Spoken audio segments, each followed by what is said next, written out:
সূরা আল বাকারার 239 নম্বর আয়াত, 38 নম্বর আয়াতে আল্লাহ পাক সলাতের ব্যাপারে বিশেষভাবে গুরুত্ব দিয়েছেন।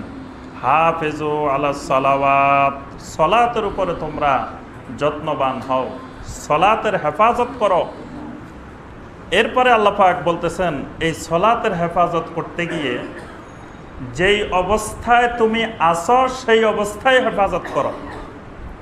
ফাইন খিফতুম ফারিজালান আও রুকবানা, যদি তুমি আশঙ্কা করো, যদি তুমি ভয় করো, ভয়ের মধ্যে আসো, আশঙ্কার মধ্যে আসো, বিপদের মধ্যে আসো, ফারিজালান আও রুকবানা, তাহলে তুমি হেঁটে হেঁটে নামাজ পড়ো অথবা বাহনের উপরে নামাজ পড়ো। আল্লাহ পাক ফারিজালান, হেঁটে হেঁটে নামাজ পড়তে বলছেন। মানে আপনার পরিস্থিতি এমন পরিস্থিতি, যে পরিস্থিতিতে দাঁড়াই এক জায়গায় নামাজ পড়বেন এই পরিস্থিতি নাই। আপনি আছেন দৌড়ানির মধ্যে, আপনি দাঁড়াইতে গেলে শত্রু পিছন থেকে এসে আপনাকে আক্রমণ করবে। আল্লাহ পাক বলতেছেন ফারিজালান, ওই দৌড়ানির মধ্যে নামাজ পড়ো। সুবহানাল্লাহ, হাঁটতে হাঁটতে নামাজ পড়ো। তাহলে হেঁটে হেঁটে নামাজ পড়া এটাও শরীয়তে অনুমোদন আছে, বিশেষ করে জিহাদের ময়দানে। জিহাদের ময়দানে আপনি এক জায়গায় দাঁড়িয়ে সালাত আদায় করা এটা অনেক কঠিন বিষয়। এই জন্য আল্লাহ পাক অনুমতি দিয়েছেন ফারিজালান, হাঁটতে হাঁটতে, হাঁটা অবস্থায়, চলা অবস্থায় নামাজ পড়ো। তবুও নামাজ বাদ দেওয়া যাবে না, হাঁটতে হাঁটতে হলেও পড়ে ফেলতে হবে। আও রুকবানা, অথবা তুমি যেই বাহনের উপরে, যে সোয়ারের উপরে আসো, সেখানে সোয়ারের উপর থেকে নামার দরকার নাই, সেখানে নামাজ পড়ো। নবী সাল্লাল্লাহু আলাইহি ওয়াসাল্লাম অসংখ্য নামাজ এরকম সোয়ারের উপরে, বাহনের উপরে পড়ছে। এবং বাহনকে প্রথমে কিবলামুখী রাখা হবে, পরবর্তীতে বাহন যেদিকে যাবে কোনো অসুবিধা নাই, সেদিকে ফিরেই সালাত আদায় করে। এখান থেকে মাসালা হলো আপনি বাসে, ট্রেনে, বিমানে যেই দিকেই আছেন সেই দিকেই কিবলা। যদি কিবলার দিকে ফিরা সম্ভব না হয়, যেভাবে বসা আছেন সেইভাবেই সালাত আদায় করে ফেলবে, সেটা উত্তর দিক হোক, দক্ষিণ দিক হোক, যে কোনো দিক হোক। আল্লাহ পাক বলতেছেন এরকম ভয়ের মধ্যে যদি থাকো তাহলে হাঁটা অবস্থায়, চলা অবস্থায়, বাহনের উপরে তবুও সালাতের ব্যাপারে যত্নবান হও, সালাতের হেফাজত করো। এই জন্যই সালাতের কোনো কাফারা নাই, কারণ একজন মুমিনের মৃত্যু পর্যন্ত কোনো সালাত বাদ যাওয়ার আশঙ্কা নাই। দাঁড়াই পারলে দাঁড়াই পড়বে, বসে পারলে বসে পড়বে, শুয়ে পারলে শুয়ে, কায়ত হয়ে পারলে কায়ত হয়ে, শীত হয়ে পারলে শীতে, যেভাবে সে পারে। এখন যদি মৃত্যুর আগে সে বেহোশ থাকে, তার হোঁশে নাই, তাহলে তো তার নামাজে মাপ। তাহলে নামাজের কাফারা আসবে কিভাবে? আমাদের দেশে নামাজের কাফারা, মানুষ মারা গেলে জানাজার আগেই কাফারার হিসাব করে। মানে মুদ্দা জান্নাতে যাক আর জাহান্নামে যাক, আগে ইমাম সাহেবের কাফারার টাকা চলে আসতে হবে। এজন্য আগে ভাগে হিসাব। কত ওয়াক্ত নামাজ পড়তে পারে নাই? 200 ওয়াক্ত, 300 ওয়াক্ত, 1 ওয়াক্ত এত, এত গুণ এত, বাস হিসাব নিকেশ। তাও আরও নামাজ 1 ওয়াক্ত বাড়ানো হয়েছে। এমনি তো নামাজ 5 ওয়াক্ত, কাফারার হিসাবে নামাজ 6 ওয়াক্ত। এটা জানেন? টাকার বরকত হওয়ার জন্য আরও 1 ওয়াক্ত বেশি। কাফারার ক্ষেত্রে 6 ওয়াক্ত, বিতিরও 1 ওয়াক্ত। অথচ বিতির সুন্নত নামাজ, এটার কোনো কাফারা লাগে না। হানাফি মাযহাবে ওয়াজিব বলা হয়েছে, কিন্তু ওয়াজিবেরও কোনো কাফারা নাই। ফরজের যেখানে কাফারা নাই, ওয়াজিবের তো প্রশ্নই আসে না। সেখানে 6 ওয়াক্ত বানায়, আরও টাকার সংখ্যা আরও বাড়ানো হয়েছে। তাহলে কাফারা আসবে কিভাবে? কারণ একজন মুমিনের তো নামাজে বাদ যাবে না, নামাজ বাদ গেলে না কাফারার হিসাব আর বাকি হিসাব। আর যদি উনি অসুস্থ থাকেন, উনি যদি বেহোশ থাকেন, ওনার তখন হোঁশে নাই, তো উনি নামাজ পড়বে কিভাবে? আল্লাহ পাক তো তাকে নামাজ মাফে করে দিছে, এটার জন্য আবার কাফারা দিতে হবে কেন? এই আয়াত সেটাই দলিল, সেটাই প্রমাণ করতেছে যে নামাজ বাদ যাবে না। হাঁটা অবস্থায়, বাহনে থাকলে, যে কোনো অবস্থায় সালাতের ব্যাপারে হেফাজত করতে হবে। ফাইদা আমিনতুম ফাযকুরুল্লাহ কামা আল্লামাকুম মা লাম তাকুনু তা'লামুন। রাব্বুল আলামিন বলেন ফাইদা আমিনতুম, যখন তোমরা নিরাপদ জায়গায় চলে আসবে, ওই আশঙ্কার মধ্যে, ভয়ের মধ্যে আর নাই, নিরাপদ জায়গায়। ফাজকুরুল্লাহ কামা আল্লামাকুম, তখন তুমি আল্লাহর জিকির করবে এমনভাবে যেভাবে আল্লাহ পাক তোমাদেরকে শিখিয়েছেন। আল্লাহর শেখানো পদ্ধতিতে জিকির করতে হবে। আল্লাহর শেখানো পদ্ধতির বাহিরে নিজের পদ্ধতিতে জিকির করলে সেই জিকির আল্লাহ রাব্বুল আলামিন কবুল করবেন না। এখানে জিকির বলতে বিশেষ করে সালাত। ফাজকুরুল্লাহ কামা আল্লামাকুম, আল্লাহ পাক তোমাদেরকে যেভাবে শিখিয়েছেন। সালাতের পদ্ধতি আমরা শিখলাম কিভাবে? সালাত কিভাবে শিখছেন? জিবরিল আলাইহিস সালাম এসে আল্লাহর পক্ষ থেকে আমাদেরকে দেখাই দিয়েছেন যে রুকু কেমনে করতে হবে, সেজদা কেমনে করতে হবে, বসতে হবে কিভাবে, এগুলো সব আল্লাহর পক্ষ থেকে শিখিয়ে দেওয়া হয়েছে। আল্লাহ পাক বলেছেন মা লাম তাকুনু তা'লামুন, যে ব্যাপারে তোমরা কিছুই জানতে না, কোনো এলেমে ছিল না। তাহলে ইবাদতের বিষয়ে আল্লাহ পাক শিখান। ইবাদত নিজের পদ্ধতিতে নিজের সিস্টেমে করা যায় না। ইবাদত আল্লাহর পক্ষ থেকে যেভাবে শেখানো হয় সেভাবে করতে হয়। তা আল্লাহর পক্ষ থেকে ইবাদতটা শেখানো হবে কিভাবে? ওহীর মাধ্যমে শেখানো হবে। ওহী নাই, শেখানোর পদ্ধতি বন্ধ। তাহলে সমস্ত ইবাদত কোন পদ্ধতিতে করতে হবে, কিভাবে করতে হবে, এটা নবী সাল্লাল্লাহু আলাইহি ওয়াসাল্লাম জীবিত থাকাকালীন অবস্থায় আল্লাহ পাক শিখিয়ে দিয়েছেন। নবী সাল্লাল্লাহু আলাইহি ওয়াসাল্লামের ইন্তেকালের পরে আর নতুন করে ইবাদত শেখানোর কোনো রাস্তা নাই, কেউ নাই, কারণ ওহী বন্ধ। তো ওহী বাদে আপনি শিখবেন কিভাবে? এটা তো ইবাদত তো গায়েবের বিষয়। আচ্ছা, আল্লাহর রাস্তায় 1 টাকা খরচ করলে 700 থেকে 49 কোটি সওয়াব হবে। এটা কি গায়েবের বিষয় না জাহেরি বিষয়? গায়েবের বিষয়। কারণ 49 কোটি সওয়াব এটা তো আপনি আমি জানতাম না। এটা আল্লাহ পাক যদি বা আল্লাহ রাসূল যদি জানান তাহলে আমি ওই আমলটা করতে পারি যে সেই আমল করলে এত ফজিলত হবে। তো এই ফজিলতটা তো গায়েবের বিষয়। গায়েবের বিষয় ওহী ছাড়া অন্য কোনো পদ্ধতিতে দলিল গ্রহণ করা যায় না। এবং সেই ওহীটাও শক্ত ওহী লাগবে, কোরআনে কারিমের আয়াত লাগবে অথবা সহিহ হাদিস লাগবে। দুর্বল হাদিস দিয়ে, জাল হাদিস দিয়ে ওই গায়েবের বিষয় আমল করা যাবে না, গায়েবের বিষয় মেনে নেওয়া যাবে না। কারণ গায়েবের বিষয়ের মাধ্যম হলো ওহী, এবং সেই ওহী বিশুদ্ধ প্রমাণিত, বিশুদ্ধভাবে প্রমাণিত ওহী হইতে হবে।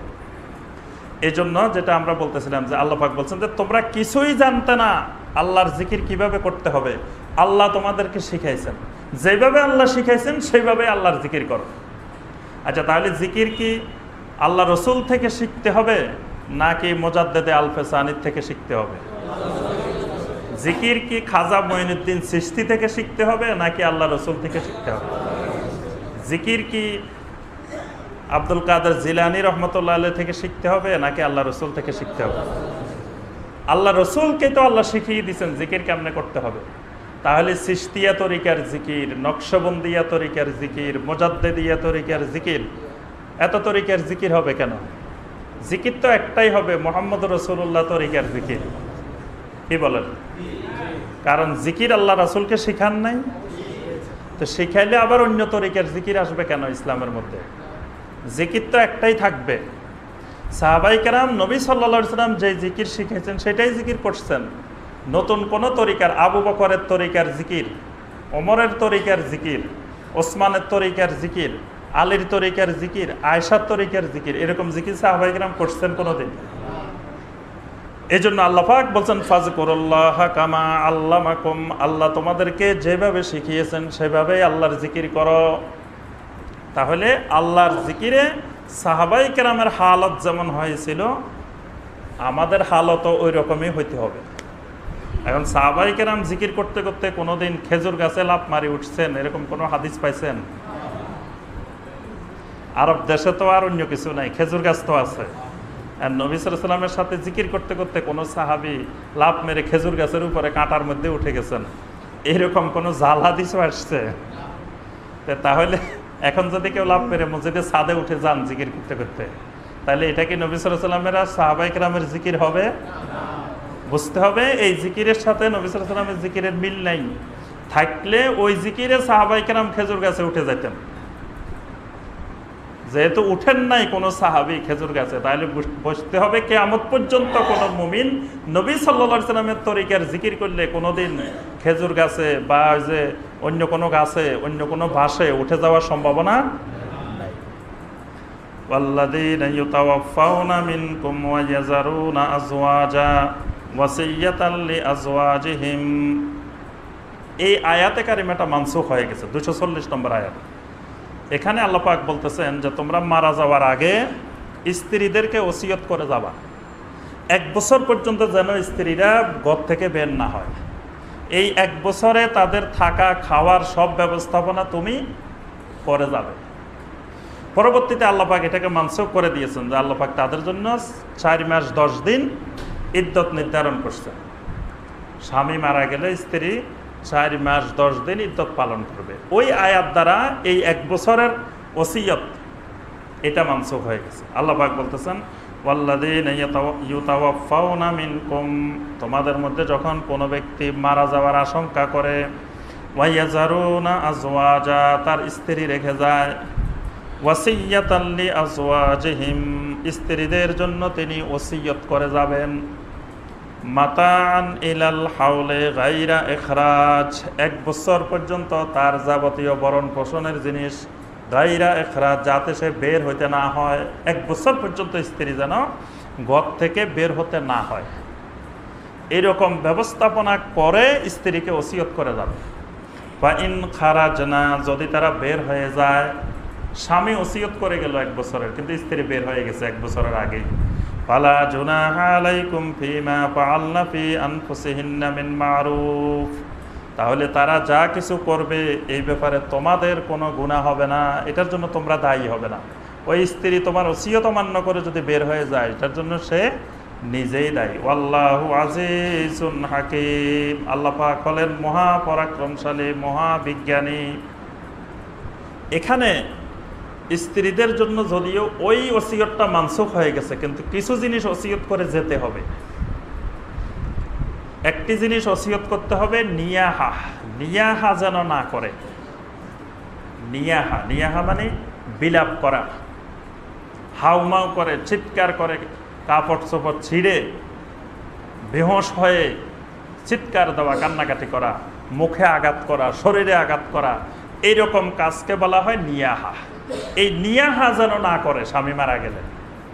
নিয়াহার জন্য যদি ওসিয়ত না করে, নিষেধাজ্ঞা আরোপ করে না যায়, তাহলে নবী সাল্লাল্লাহু আলাইহি ওয়াসাল্লাম বলছেন আল মাইয়িতু ইউআযাবু বিমা নিহা আলাইহি, আল মাইয়িতু ইউআযাবু ফি কবরিহি বিমা নিহা আলাইহি। যেই মাইয়িতের জন্য নিয়াহা করা হবে ওই মাইয়িতের কবরে আযাব হবে। তাহলে এখন মাইয়িত তো কিছু করতেছে না, করতেছে তার ওয়ারিসেরা, তার স্ত্রী, তার ছেলেমেয়েরা। মাইয়িতের আযাব হবে কেন? মাইয়িত কেন তাদেরকে শিক্ষা দিল না? তিনি দুনিয়াতে থাকতে স্ত্রীকে, ছেলে মেয়েকে কেন শিক্ষা দিল না, দিন শিখাইল না? এজন্য কবরে তার আযাব হবে। এজন্য তিনি জীবিত থাকাকালীন এই ব্যাপারে ওসিয়ত করে যাবেন যে খবরদার আমি মারা গেলে তোমরা এইসব কাজ করবে না। এখন উনি মারা গেছেন, এরা শুরু করছে আবার সেসব কাজ, 7 দিন না করা, 10 দিন না করা, 40 দিন না করা, পিঠা দেওয়া, সিন্নি দেওয়া, এই করা সেই করা, অসংখ্য বেদাত শুরু করে দিছে। তাহলে এটার জন্য কি উনি দায়ী থাকবে? ওনার কোনো আযাব হবে না। এবার যা গুনাহ হবে সবগুলা এদের। এজন্য এই ওসিয়ত করে যেতে হবে পরিবারকে। এরপরে স্ত্রীকে পর্দার ব্যাপারে, হেজাবের ব্যাপারে, সন্তানদেরকে তারা যেন মিরাজ সঠিকভাবে বন্টন করে, মায়ের হক মাকে যথাযথভাবে দেয়, বোনদের হক বোনদেরকে যথাযথভাবে দেয়, এইসব ব্যাপারগুলো ওসিয়ত করে যাবে।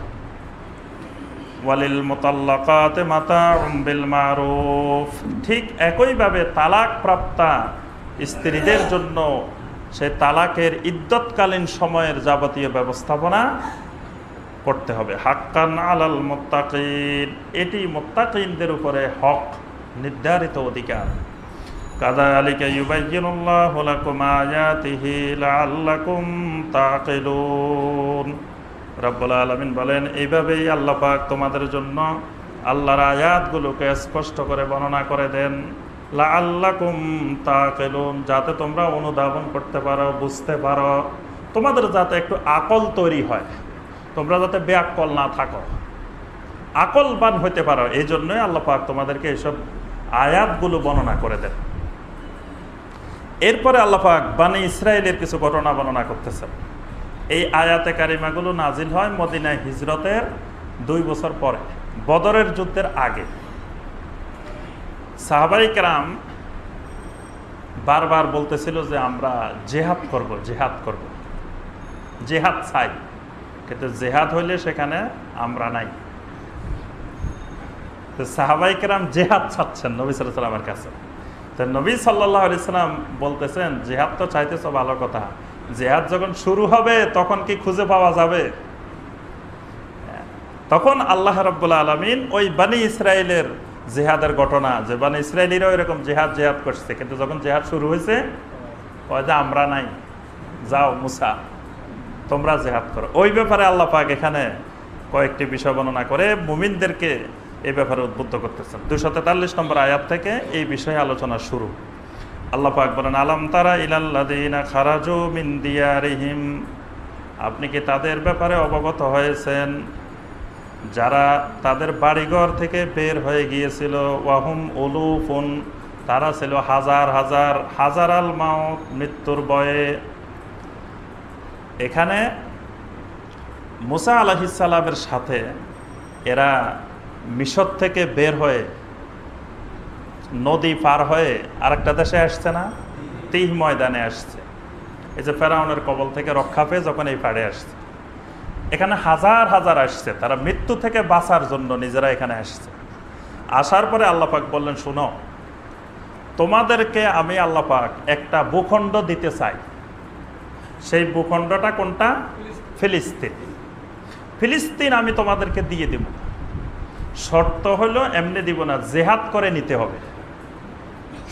তখন এরা বলতেছে, না এই জায়গায় নাই, আমরা আমাদের জায়গা জমিনেরও দরকার নাই, ফিলিস্তিনও দরকার নাই, জেহাদেরও দরকার নাই, আমরা এই কাজ পারবো না। তা আল্লাহ পাক বললেন, ঠিক আছে, না পারলে ফাকালা লাহুমুল্লাহু মুতু, আল্লাহ পাক তাদেরকে বললেন, মরতে থাকো, বাস ওখানে যাইও না, এখানে না খাই মরি থাকো।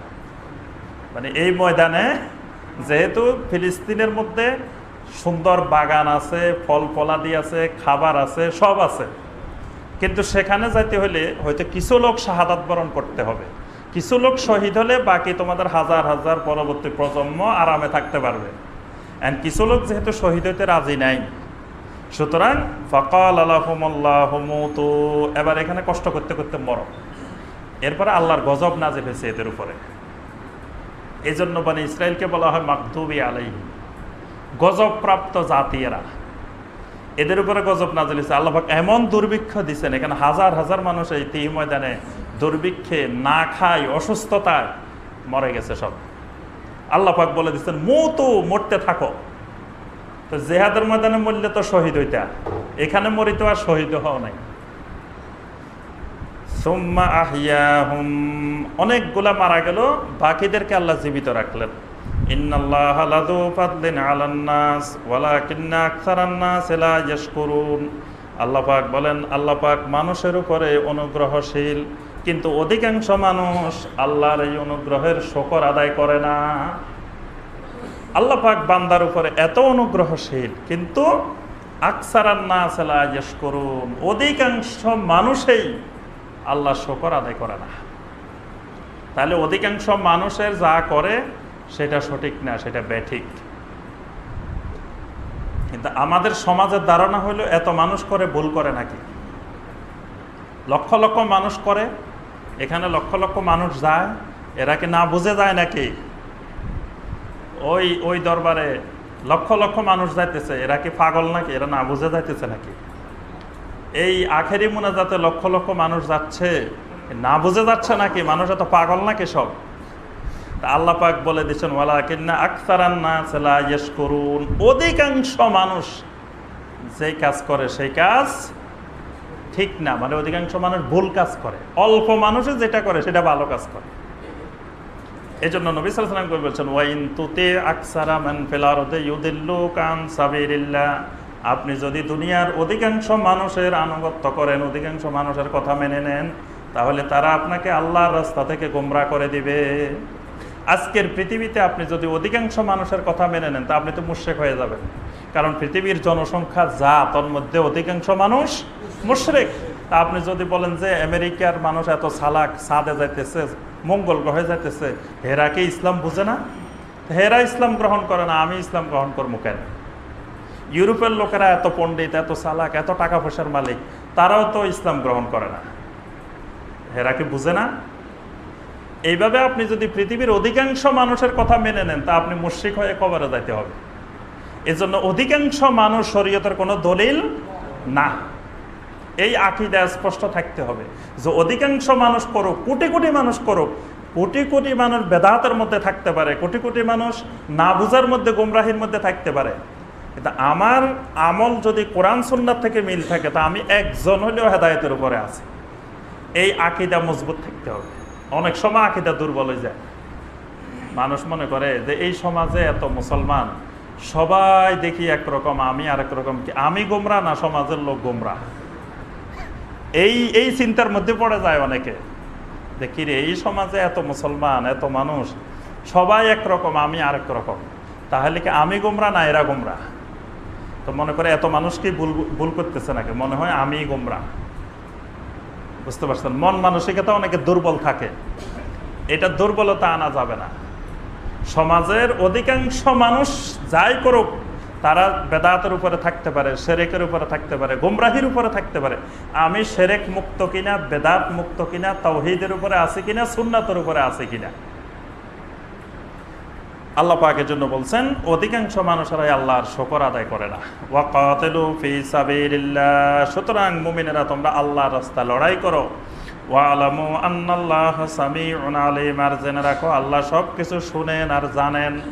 এরপরে বদর যুদ্ধ আসবে। এই বদর যুদ্ধের আগে আল্লাহ পাক কাতিলু ফি সাবিলিল্লাহ, আল্লাহর রাস্তায় জিহাদের আয়াত, সংগ্রামের আয়াত নাজিল করেছেন। মানজাল্লাযী ইউকরিদুল্লাহ কারদান হাসানা, বদরের যুদ্ধে টাকারও দরকার। খালি যুদ্ধ তো লাভ মেরে আমি চলে গেলাম যুদ্ধ করার জন্য, যুদ্ধ তো হবে না, এর সাথে অর্থ জড়িত আছে, যুদ্ধে যেতে হবে। এই জন্য আল্লাহ পাক অর্থ খরচ করার জন্য, টাকা খরচ করার জন্য উদ্বুদ্ধ করে আল্লাহ পাক বলতেছেন মানজাল্লাযী ইউকরিদুল্লাহ কারদান হাসানা, কে এমন আছে যে আল্লাহ রাব্বুল আলামিনকে কর্জে হাসানা দিবে, আল্লাহকে কর্জে হাসানা দিবে। দেখেন আল্লাহ কত গরিব নাকি? কাফেররা বলে ইন্নাল্লাহ ফাকির ওয়া নাহনু আগনিয়া, আমরা হইলাম ধনী, আল্লাহ হইল ফকির। নাউজুবিল্লাহ। কারণ আল্লাহ আমাদের কাছে ঋণ চায়, কর্জে হাসানা চায়। তো কর্জে হাসানা গরিব মানুষ হইতে চায়, আল্লাহ পাক আমাদের কাছে কর্জে হাসানা চাচ্ছেন। আল্লাহ পাক বলতেছেন তোমাদের মধ্যে কে আছে যে আমাকে কর্জে হাসানা দিবে, অর্থাৎ এখানে যে খরচটা করবে, এই খরচটা আমি আল্লাহর হাতেই দিবে সে। এটাকে আমি কর্জে হাসানা হিসাবে গ্রহণ করে, কর্জে হাসানা যেমন যিনি ঋণদাতা তাকে ফেরত দিতে হয়, আমি আল্লাহ এটা তাকে অনেক গুণ বাড়িয়ে তাকে ফেরত দিয়ে দিব। সুবহানাল্লাহ। এই জন্য আল্লাহ পাক নাম দিয়েছেন এটার কর্জে হাসানা। ইউদাইফাহু লাহু আতআফান কাসীরা, আল্লাহ পাক এই কর্জে হাসানাকে অনেক অনেক গুণ বাড়িয়ে আল্লাহ ফেরত দিবেন। সুবহানাল্লাহ। এটা আল্লাহ বলতেছেন আদাফান কাসীরা, এটা যে সে মানুষ বলতেছে না, রাব্বুল আলামিন বলতেছেন আদাফান কাসীরা, অনেক অনেক গুণ বাড়াই দিবেন। সুবহানাল্লাহ। এবার এই বাড়ানো যে কত বাড়ানো, এটার কোনো নির্দিষ্ট সংখ্যা নাই। ওয়াল্লাহু ইয়াকবিতু ওয়া ইয়াবসুতু, আল্লাহ পাক রিজিক সংকুচিত করেন, আবার আল্লাহ পাক প্রসারিত করেন। রিজিক সংকুচিত করার মালিকও আল্লাহ, প্রসারিত করার মালিকও। অনেক সময় আমরা চিন্তা করি যে আল্লাহ রাস্তায় দিয়ে ফেলবো, হুজুরের বয়ানের ঠেলায় পকেটে সব বাইরে যাচ্ছে, পরে আমার কি অবস্থা হবে। এজন্য দেখবেন অনেক ওয়াজ মাহফিলে, আমরা ছোটবেলায় দেখতাম যে মাদ্রাসার মাহফিলে কত মানুষ দান লেখাই গেছে, 100 আড়ি দান, 200 আড়ি দান, এত লক্ষ টাকা, এত হাজার টাকা, পরে আর এই টাকা দেয় না। কিরে মাহফিলে লেখাইছে, হুজুরে মারহাবা বলছে, আমরা মারহাবা বলি মাহফিল ফাটাই ফেলছি, দোয়া করতে করতে তারা জান্নাতুল ফেরদাউসে পৌঁছাই দিছি, তার মা বাবা 14 গোষ্ঠী সবাই বাইরের থেকে টানি আনি জান্নাতে ঢুকাই দিছি, এত কিছু করলাম মাহফিলের মধ্যে, পরে সে টাকা দেয় না। তা এখন না দেওয়ার কারণ কি? ওই সময় জজবার ঠেলায় হ্যাঁ সে লিখে ফেলছে, কিন্তু পরে বাড়ির যে চিন্তা করছে যে আমি যদি এগুলো দিয়ে দিই তো সারা বছর চলবো কেমনে, আমার তো চলা কষ্ট হয়ে যাবে, আর দেওয়া যাবে না। এই আল্লাহ পাক এর জন্য সাথে সাথে বলতেছিল আল্লাহু ইয়াকবিতু ওয়া ইয়াবসুতু, আল্লাহ পাক রিজিক সংকুচিত করেন সম্প্রসারিত করেন। তুমি এটা আল্লাহ রাস্তায় দিয়ে দিলে আল্লাহ পাক কত দিক থেকে তোমার ব্যবস্থা করে দিবেন সেটা তুমি কল্পনাই করতে পারো না। আল্লাহ পাক ইচ্ছা করলে রিজিককে সংকুচিত করতে পারেন, সম্প্রসারিত করতে পারেন। ওয়া ইলাইহি তুরজাউন, আর তোমাদেরকে আল্লাহর দিকেই ফেরত যেতে হবে। মুসা আলাইহিস সালাম দুনিয়া থেকে মারা গেলেন। নবী রাসূলেরা কি মারা গেছেন না জীবিত? মারা গেছেন। তো মুসা আলাইহিস সালাম মারা যাওয়ার পরে ওই যে প্রজন্মকে আল্লাহ বলছেন যে ফিলিস্তিন দিবেন, এই প্রজন্ম সব মরে গেছে। এবার আল্লাহ পাক তাদের বনি ইসরায়েলের দায়িত্ব দিলেন নবী সামুয়েল আলাইহিস সালাম, একজন নবী ছিলেন বনি ইসরায়েলের, উনাকে দায়িত্ব দিলেন। যে উনি এবার বৃদ্ধ হয়ে গেছেন। তখন বনি ইসরায়েল আসি বলতেছেন যে আপনি তো বৃদ্ধ হয়ে গেছেন, এখন মানে এই প্রজন্ম এবার জেহাদ করবে, আপনার নেতৃত্বে তো জেহাদ করা কঠিন বিষয়, আপনি একজন মালিক, একজন রাজা, একজন আপনি সম্রাট বানিয়ে দেন, একজন নেতা বানাই দেন, ওই নেতার মাধ্যমে আমরা জেহাদ করে ফিলিস্তিন দখল করব। তো তখন তাদের জন্য আল্লাহ পাক একজন নেতা ঠিক করে দিলেন। ওই নেতার নাম হলো তলুত রাহিমাহুল্লাহ। তাকে আল্লাহ পাক নেতা বানাইলেন। এই তলুতের নেতৃত্বে পরে জেহাদ হলো ফিলিস্তিনে। আর ওই দিকের নেতা ছিল ফিলিস্তিনের নেতা জালুত থেকে জালিয়াতি। এখন আমরা বলি না জালিয়াতি, এই জালিয়াতি কিন্তু ওই জালুত আজ থেকে 3000 বছর আগে, ঈসা আলাইহিসসালামেরও 1000 বছর আগে এই ফিলিস্তিন শাসন করত জালুত। বড় অত্যাচারী জালেম নেতা ছিল জালুত। এই জন্য ওই 3000 বছর ধরে দেখেন প্রসিদ্ধ জালিয়াতি জালুত থেকে। তো জালুতের বিরুদ্ধে নেতা হলো তালুত, মুসলিমদের নেতা তালুত, মুশরিকদের নেতা জালুত। তো ওই যখন যুদ্ধের ময়দানে গেলেন, সেই যুদ্ধে দাউদ আলাইহিস সালাম অংশগ্রহণ করছেন। দাউদ আলাইহিস সালাম তখন অল্প বয়সী যুবক। দাউদ আলাইহিস সালাম ওই জালুতকে হত্যা করছে। জালুতকে হত্যাকারী হলেন যুদ্ধের ময়দানে দাউদ আলাইহিস সালাম। তখন সবাই দাউদ আলাইহিস সালামকে চিনে গেছে ওই যুদ্ধের ময়দানে। তখন সবাই বলল যে এই নবী, উনিই আমাদের নেতা হওয়ার যোগ্য, দাউদ আলাইহিস সালাম। পরে দাউদ আলাইহিস সালামকে আল্লাহ পাক নবুয়ত দিলেন। দাউদ আলাইহিস সালাম তখন তাদের নেতৃত্ব দিলেন। আল্লাহ পাক সেই কথাটি এখানে বর্ণনা করতেছেন। আলাম তারা ইলাল মালাই মিন বানি ইসরাঈল মিন বাদে মূসা, আপনার কাছে কি বানি ইসরাইলের ওই নেতাদের ঘটনা পৌঁছেছে যেই নেতারা ছিল মিন বাদে মূসা, মূসা আলাইহিস সালামের পরে।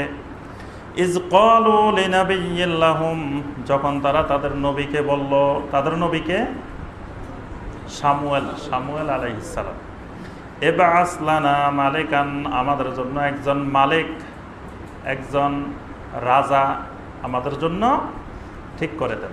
তাহলে বোঝা গেল বানি ইসরায়েলের নৈতিক অধঃপতন তখন কোন পর্যায়ে পৌঁছছে, এই কথাটা শুনলে বোঝা যায়। তারা খেলাফত কি জিনিস, রাজতন্ত্র কি জিনিস এটাই ভুলে গেছে। তারা রাজা বানানোর জন্য বলতেছে, এখানে খেলাফতের কথা বলতেছে না। তাহলে বোঝা যায় মুসা আলাইহিস সালামের পরে তারা আল্লাহর দিন থেকে কত দূরে সরে গেছে। নুকাতিল ফি সাবিলিল্লাহ, এমন একজন রাজা দেন যেই রাজার নেতৃত্বে আমরা আল্লাহর রাস্তায় লড়াই করব। ক্বালা হাল আসাইতুম ইন কুতিবা আলাইকুমুল কিতালু আল্লা তুকাতিলু, সামুয়েল আলাইহিস সালাম বললেন তোমাদের ব্যাপারেও কি এরকম আশা করা যায় নাকি, যখন তোমাদের উপরে জিহাদ ফরজ করা হবে আল্লাহ তুকাতিলু, তখন তোমাদেরকে আর পাওয়া যাবে না।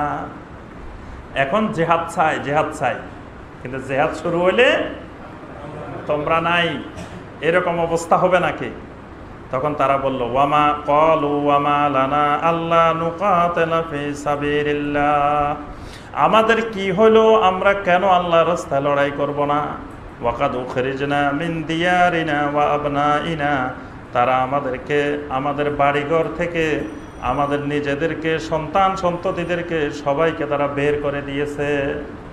আমাদের নিজেদের দেশ থেকে, নিজেদের বাড়িঘর থেকে আমাদেরকে বের করে দিয়েছে, তারপরেও আমরা কেন আল্লাহর রাস্তায় লড়াই করব না? মানে আমরা আছি।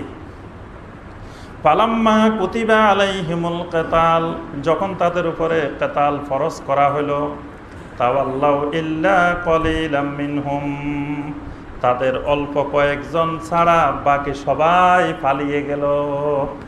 সব পলাইছে, কেউ নাই। আল্লাহ পাক বলেছেন ইল্লা কলিলাম মিনহুম, অল্প কয়েকজন ছিল। আল্লাহু আলিমুম বিজ্জালিমিন, আল্লাহ পাক জালেমদের ব্যাপারে ভালো করে জানেন। وقال لهم نبيهم إن الله قد بعث لكم طالوت ملكا, তাদের নবী তাদেরকে বললেন আল্লাহ পাক তোমাদের জন্য তালুতকে তোমাদের নেতা বানাইছেন। তালুত বাইবেলে তার নাম বলা হয়েছে শোল, বাইবেলে হলো শোল, কোরআনের ভাষায় হলো তালুত। তালুতকে তোমাদের নেতা বানানো হয়েছে। ক্বালু আন্না ইয়াকুনু লাহুল মুলকু আলাইনা, দেখেন এই কথাটা শুনলেও বোঝা যাবে ওই সমাজের অবস্থা কত নিম্ন পর্যায়ে পৌঁছছে। তাদের ধারণার নেতা হইতে হইলে অনেক টাকাওয়ালা হইতে হবে, গরিব মানুষ নেতা হইতে পারে না। দেখেন এটা আজ থেকে 3000 বছর আগের কথা, 3000 বছর পরেও এখনো গরিব মানুষ নেতা হইতে পারে না। নেতা হইতে হইলে টাকাওয়ালা লাগে। তো তখন তালুত রাহিমাহুল্লাহ যাকে নেতা বানাইছেন আল্লাহ পাক, তিনি গরিব মানুষ। এখন এরা আসি বলতেছে আন্না ইয়াকুনু লাহুল মুলকু আলাইনা, তিনি কেমন করে আমাদের নেতা হইতে পারেন।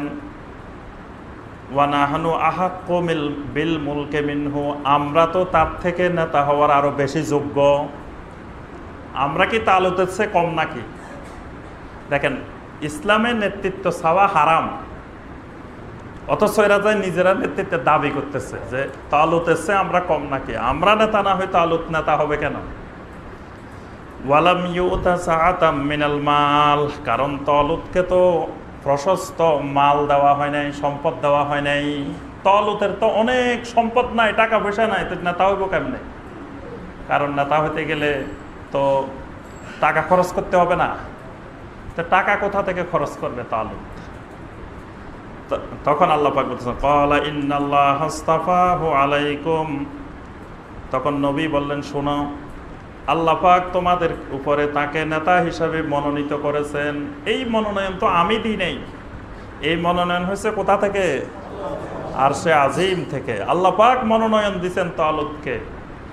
আমি মনোনয়ন করলে তো হয়তো দিতাম না, কিন্তু আল্লাহর পক্ষ থেকে মনোনীত। তবে তার মধ্যে মালের যোগ্যতা নাই, সম্পদের যোগ্যতা নাই, কিন্তু আরেক দুটা যোগ্যতা আছে। ওয়াজাদাহু বাসতাতান ফিল ইলমি ওয়াল জিসম, আল্লাহ পাক তার মধ্যে এমন দুটি প্রশস্ত যোগ্যতা দিয়েছেন, একটা হলো এলেমের যোগ্যতা, আর একটা হলো জিসেমের যোগ্যতা। দুটা যোগ্যতা, একটা এলেমের আর একটা শরীরের। তাহলে নেতা হইতে গেলে কয়টা জিনিস লাগে? আল্লাহর সিদ্ধান্ত হলো দুটা জিনিস লাগবে, একটা হলো এলেম, 1 নম্বরে এলেম, 2 নম্বরে বডি লাগবে। নেতার বডি যদি ঠিক না হয় তাহলে নেতা হওয়া যাবে না। মানে বডি দেখে বোঝা যাবে যে উনি নেতা। এই আল্লাহর পক্ষ থেকে শরীর, বডি, এটা আল্লাহর একটা নিয়ামত এবং এটা নেতৃত্বের জন্য অত্যাবশ্যক। আল্লাহ পাক বলছেন এই তালুতকে দুইটা জিনিসের বিস্তৃতি দেওয়া হয়েছে।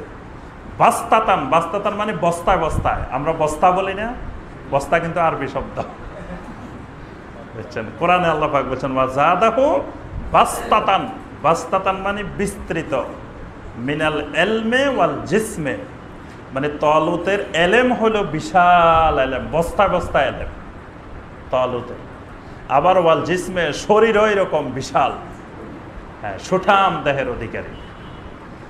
ওয়াল্লাহু ইউতি মুলকাহু মান ইয়াশা, আল্লাহ পাক যাকে ইচ্ছা করেন তাকেই মুলকিয়ত দেন, নেতৃত্ব আল্লাহ যাকে ইচ্ছা করেন তাকে দেন। ওয়াল্লাহু ওয়াসিউন আলিম, আল্লাহ পাক হলেন প্রশস্ত এলেমের অধিকারী। ওয়াকালা লাহুম নাবিয়্যুহুম ইন্না আয়াতা মুলকিহি আন ইয়াতিয়াকুমুত তাবুত। আচ্ছা, এবার বলে যে তালুতকে যে আল্লাহ মনোনীত করছেন এটা আমরা বুঝবো কেমনে? নবী বলতেছে যে তালুতকে তো আমি মনোনীত করি নাই, এটাকে আল্লাহ পাক নিজে মনোনীত করছেন। তা এখন বলে যে আল্লাহ যে মনোনীত করছে এটা আমরা বুঝবো কেমনে? তো নবী বললেন যে শোনো, এটা বোঝার একটা লক্ষণ আছে। সেই লক্ষণটা হলো তোমাদের কাছে মুসা আলাইহিস সালামের সে সিন্দুক চলে আসবে। সিন্দুক, মুসা আলাইহিস সালাম এবং হারুন আলাইহিস সালাম মারা যাওয়ার পরে একটা সিন্দুক রেখে গেছে। এই সিন্দুকের ভিতরে মুসা আলাইহিস সালামের লাঠিটা ছিল, এই সিন্দুকের ভিতরে। তারপর এখানে আরো অনেকগুলো জিনিসপত্র মুসা আলাইহিস সালামের এবং হারুন আলাইহিস সালামের অনেকগুলো জিনিসপত্র এই সিন্দুকের মধ্যে ছিল। তাওরাতের মূল পাণ্ডুলিপি যেটা, সেটাও এই সিন্দুকের মধ্যে ছিল। এক সময় বনী ইসরাইলের সাথে ওই মুশরিকদের যুদ্ধে এই সিন্দুকটা তারা চিন্তা করে নিয়ে গেছে, মুশরিকরা নিয়ে গেছে। মানে বনী ইসরাইল যেদিন সিন্দুক হারাইছে সেদিন নেতৃত্ব হারাইছে। এই সিন্দুকটা তাদের নেতৃত্বের একটা মানে আল্লাহর পক্ষ থেকে নেতৃত্বের আলামত ছিল। এটা হারাই গেছে, মানে ইসরায়েলের নেতৃত্ব শেষ। এখন যারা নিয়ে গেছে এই সিন্দুকটা যেই গোত্রে নিয়ে যায় সেই গোত্রে মহামারী শুরু হয়। যেই গোত্রে নিয়ে রাখবো ওই গোত্রে ডায়রিয়া শুরু হয়ে যায়। আরেক গোত্রে লুজে রেখেছে সেই গোত্রে আবার আরেক রোগ শুরু হয়েছে। এইভাবে অনেক গোত্রে ঘুরে ঘুরে সিন্দুক এটা নিয়ে গেছে, কিন্তু কেউ এক সপ্তাহ রাখি সবাই বলে ভাই নিয়ে যাও, আর পারতেছি না, এইটা দূর করো আমাদের থেকে। এই সিন্দুক এটা এইভাবে ঘুরতে ঘুরতে লাস্টে এসে বললো যে সিন্দুক এটা আর রাখা যাবে না, এটাকে গরুর গাড়ির মধ্যে তুলে পরিচালক ছাড়া মানে ড্রাইভার ছাড়া এটাকে ছেড়ে দিতে হবে। গরু যেদিকে নিয়ে যায় সেদিকে যাবে এই সিন্দুক, আমরা আর এই সিন্দুক ধরবো না, কারণ এটা ধরলে বিপদ। পরে আল্লাহ পাক ফেরেশতাদেরকে পাঠাইলেন যে আমার নবীর সিন্দুক আবার বনী ইসরায়েলের দিকে নিয়ে যাও। তাই তখন এই নবী শামুয়েল আলাইহিস সালাম বললেন, শোনো, তালুত তোমাদের নেতা, এটার চিহ্ন হলো, আলামত হলো তোমরা তোমাদের সে হারানো সিন্দুক পেয়ে যাবে। এই হারানো সিন্দুক পাইলে বুঝবা যে আল্লাহ পাক তালুতকে তোমাদের নেতা বানাইছে। আইয়াতিয়াকুমুত তাবুত, তোমাদের কাছে সেই সিন্দুক চলে আসবে। ফিহি সাকিনাতুম মির রাব্বিকুম, ওই সিন্দুকের মধ্যে আছে তোমাদের রবের পক্ষ থেকে সাকিনা, প্রশান্তি। ওয়া বাকিয়াতুম মিম্মা তারাকা আলু মুসা ওয়া আলু হারুন, এবং মুসার বংশধর হারুনের বংশধর যা কিছু রেখে গেছে সেগুলো ওই সিন্দুকের মধ্যে আছে। তাহমিলুহুল মালাইকা, এটা ফেরেশতারা বহন করে বেড়াইতেছে। এই সিন্দুক এখন ফেরেশতাদের কাছে আছে, সুতরাং ফেরেশতারা এই সিন্দুক তোমাদের কাছে নিয়ে আসবে। ইন্না ফি যালিকা লাআয়াতাল লাকুম ইন কুনতুম মুমিনিন, এর মধ্যে তোমাদের জন্য নিদর্শন আছে যদি তোমরা মুমিন হও।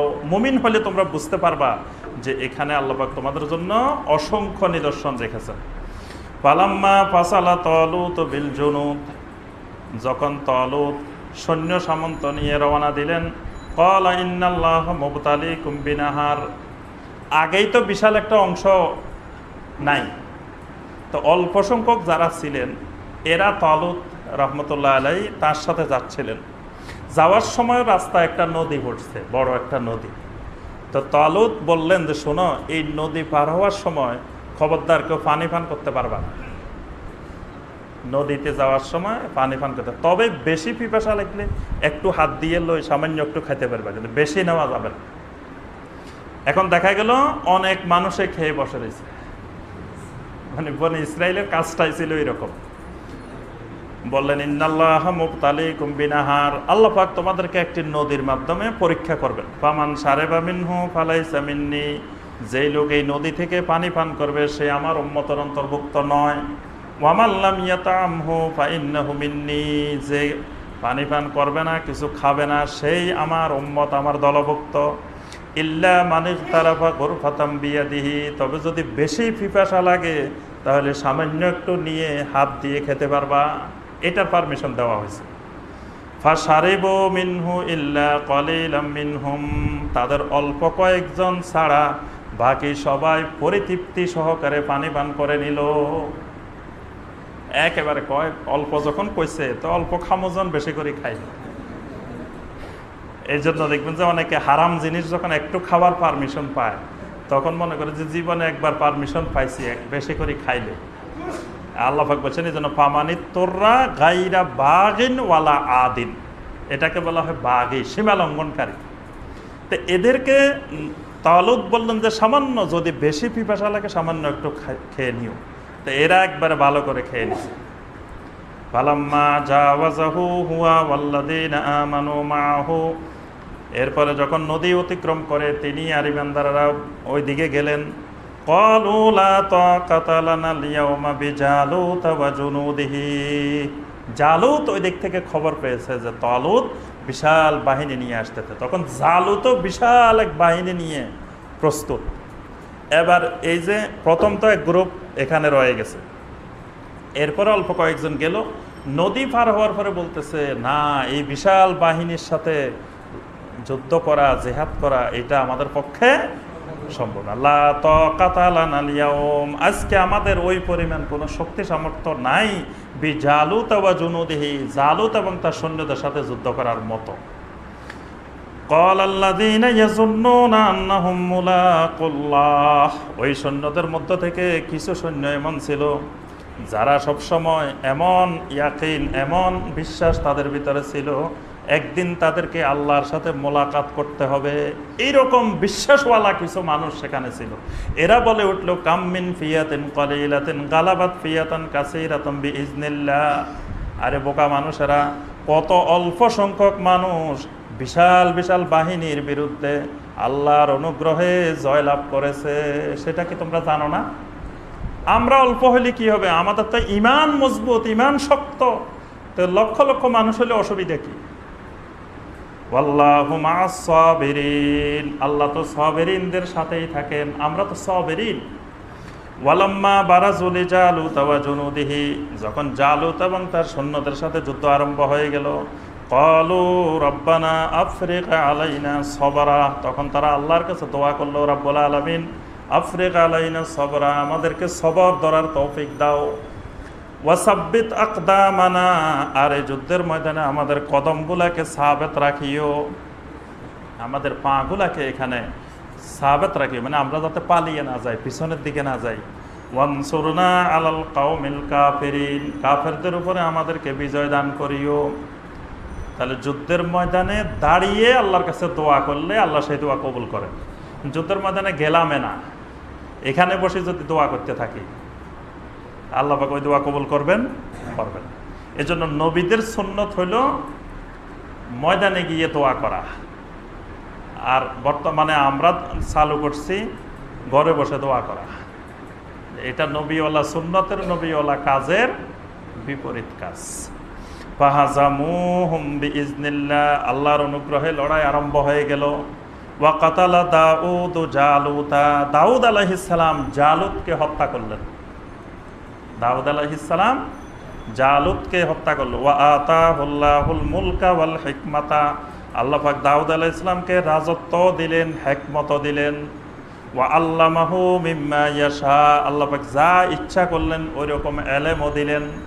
নেতা হওয়ার জন্য যে এলেম দরকার সেই এলেমও আল্লাহ পাক দিলেন। ওয়ালাউলা দাফাউল্লাহিন নাস বা'দাহুম বিবাদিল্লাহ ফাসাদাতিল আরদ, আল্লাহ পাকের একটি সুন্নত পদ্ধতি হলো একদল মানুষকে দিয়ে আরেক দল মানুষকে যদি আল্লাহ পাক পর্যদুস্ত না করেন তা আল্লাহর জমিনে ফাসাদ সৃষ্টি হয়ে যেত।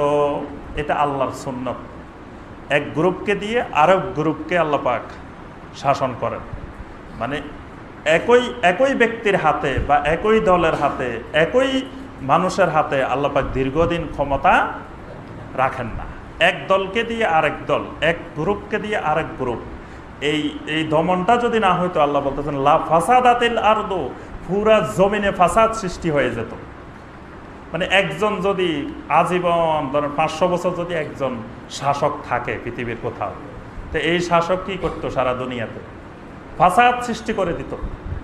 তো এই জন্য আল্লাহ পাক এই পরিবর্তনটা করেন, একজনকে দিয়ে আরেকজন, এক গ্রুপকে দিয়ে আরেক গ্রুপ, এক দলকে দিয়ে আরেক দল। ওয়ালাকিন্নাল্লাহা যু ফাদলিন আলাল আলামিন, আল্লাহ পাক এখানে তালুতের বাহিনীকে দিয়ে জালুতকে আল্লাহ পরাজিত করলেন। না হয়তো জালুত জালিয়াতি করে ওই আল্লাহর জমিনকে ধ্বংস করে দিত। আল্লাহ পাক সমগ্র বিশ্ববাসীর উপরে অনুগ্রহশীল। তিলকা আয়াতুল্লাহি নাতলুহা আলাইকা বিল হক, এগুলো হলো আল্লাহর আয়াত, যা আমি আপনার উপরে সত্য সহকারে, হক সহকারে বর্ণনা করি। হক সহকারে আপনার কাছে এই আয়াতগুলোকে আমি তেলাওয়াত করি। ওয়া ইন্নাকা লামিনাল মুরসালিন, আর আমি আল্লাহ সাক্ষ্য দিচ্ছি আপনি রাসূলদের একজন। সুবহানাল্লাহ। এখানে আল্লাহ পাক বলতেছেন, এই যে কথাগুলো বলছে এগুলো বিনা প্রয়োজনে বলি নেই। তালুত আর জালুতের ঘটনা শোনানোর উদ্দেশ্যকে আল্লাহকে ইতিহাস বর্ণনা করা? আল্লাহ পাককে আমাদেরকে ইতিহাস শিখাইতে চান?